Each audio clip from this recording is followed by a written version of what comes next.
Hello student, welcome back to biology with Pragya. आज हम पढ़ने वाले हैं एक बहुत ही इम्पोर्टेंट और इंटरेस्टिंग टॉपिक, सेल स्ट्रक्चर और सेल ऑर्गेनेल। तो क्या आप जानते हैं कि हमारा जो पूरा बॉडी होता है वो ट्रिलियन ऑफ सेल्स से मिलकर के बना होता है और हर एक सेल्स के अंदर छोटे छोटे पार्ट्स होते हैं जो एक फैक्ट्री की तरह काम करते हैं। तो चलिए स्टार्ट करते हैं हमारा टॉपिक, सेल स्ट्रक्चर और cell organelles. Introduction of organelles. Cell के अंदर जो छोटे छोटे स्पेशलाइज्ड पार्ट होते हैं उन्हें सेल ऑर्गेनेल्स कहा जाता है।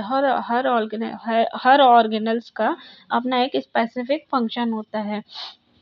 तो every cell has different parts called organelles. Each organelles perform a specific function. Organelles help the cell survive and function. ये सेल को सर्वाइव करने में हेल्प करते हैं और फंक्शन करते हैं प्रॉपरली। ये बिल्कुल एक स्कूल की तरह कार्य करते हैं। जैसे कि स्कूल में प्रिंसिपल जो है वो सब कुछ कंट्रोल करता है और टीचर जो है पढ़ाता है और बाकी का जो सारा स्टाफ है वो हेल्प करता है। वैसे ही सेल के अंदर भी बहुत सारे सेल के अंदर भी पार्ट्स होते हैं जिनका अपना अपना एक स्पेसिफिक फंक्शन होता है। तो सबसे पहले बात करते हैं हम सेल मेम्ब्रेन की। ये सेल की एक आउटर कवरिंग होती है और ये सिलेक्टिव परमिएबल भी होती है, मतलब कुछ सब्सटेंस को अंदर आने देती है और कुछ सब्सटेंस को अंदर नहीं आने देती। ये कंट्रोल करती है सेल की एंट्री और एग्जिट को और इसे प्लाज्मा मेम्ब्रेन भी कहा जाता है। ये और दूसरा है अपना नेक्स्ट है सेल वॉल, जो कि खाली प्लांट सेल में ही प्रेजेंट होती है। ये प्लांट सेल में एक एक्स्ट्रा लेयर होती है जिसे सेल वॉल कहते हैं। ये रिजिड होती है और सेल्यूलोज से बनी होती है। इसका काम है प्रोटेक्शन और शेप प्रोवाइड करना। एनिमल सेल में सेल वॉल नहीं होती है। साइटोप्लाज्म। सेल के अंदर सेल के अंदर एक जेली लाइक सब्सटेंस होता है, उसे हम साइटोप्लाज्म कहते हैं। सारे ऑर्गेनेल्स इसी में सस्पेंडेड रहते हैं और यहीं पर केमिकल रिएक्शन होती है। तो इसमें jelly like substance inside the cell organelles are suspended in it site of chemical reaction. ये केमिकल रिएक्शन जितनी भी है वो सारी यहाँ पर होती हैं साइटोप्लाज्म में। नेक्स्ट है अपना न्यूक्लियस। अब बात करते हैं कि सेल की जो कंट्रोल सेंटर होता है उसे हम क्या कहते हैं। सेल का जो कंट्रोल सेंटर होता है उसे हम न्यूक्लियस कहते हैं। इसमें एक डीएनए होता है, डीएनए पाया जाता है, डीएनए प्रेजेंट होता है इसमें, जेनेटिक मटेरियल, और ये ग्रोथ में, रिप्रोडक्शन में और एक्टिविटीज को कंट्रोल करता है। इसलिए इसे कंट्रोल सेंटर भी कहा जाता है।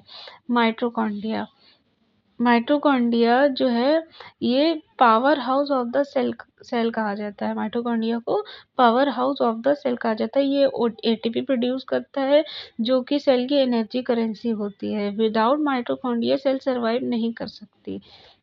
Present in both plant and animal cell. Mitochondria जो है वो प्लांट सेल में भी पाई जाती है और एनिमल सेल में भी पाई जाती है।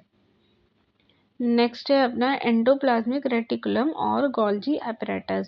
तो एंडोप्लाज्मिक रेटिकुलम जो होते हैं ये हेल्प करते हैं प्रोटीन और लिपिड की सिंथेसिस में, और ये 2 टाइप के होते हैं, 2 प्रकार के होते हैं, रफ एंडोप्लाज्मिक रेटिकुलम और स्मूथ एंडोप्लाज्मिक रेटिकुलम। जो रफ एंडोप्लाज्मिक रेटिकुलम होता है वो प्रोटीन से सिंथेसिस में हेल्प करता है और जो स्मूथ एंडोप्लाज्मिक रेटिकुलम होता है वो लिपिड सिंथेसिस में हेल्प करता है।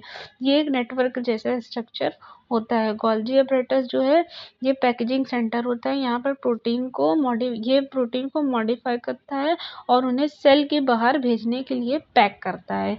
जो Golgi apparatus packages and secretes substance। Next है अपना क्लोरोप्लास्ट और वैक्यूल। ये केवल प्लांट सेल में ही होता है। क्लोरोप्लास्ट जो है वो present only in plant cell site of photosynthesis. इसमें एक क्लोरोफिल होता है जहाँ पर जो फोटोसिंथेसिस करता है। इस वजह से प्लांट्स अपना खाना बना पाते हैं। वैक्यूल जो है वो स्टोर करता है फूड को, वाटर को और वेस्ट को। और एनिमल सेल में जो वैक्यूल है वो छोटा होता है और प्लांट सेल में जो वैक्यूल है वो बड़ा होता है। और ये वाटर और न्यूट्रिएंट को स्टोर भी करता है वैक्यूल जो है। प्लांट सेल में सेल वॉल, क्लोरोप्लास्ट और लार्ज वैक्यूल होते हैं और एनिमल सेल में सेल वॉल, क्लोरोप्लास्ट नहीं होता है। तो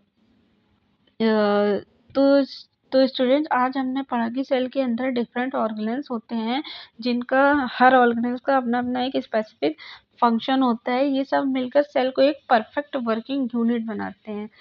तो cell wall organelles perform specific function, they help the cell survive और ग्रो। सेल को सर्वाइव करने में और ग्रो करने में हेल्प करते हैं। Understanding organelles is important in biology. तो अगर वीडियो आपको पसंद आई हो तो लाइक करें, शेयर करें, सब्सक्राइब करें और कमेंट करके बताएं नेक्स्ट टॉपिक क्या चाहिए। Thanks for watching.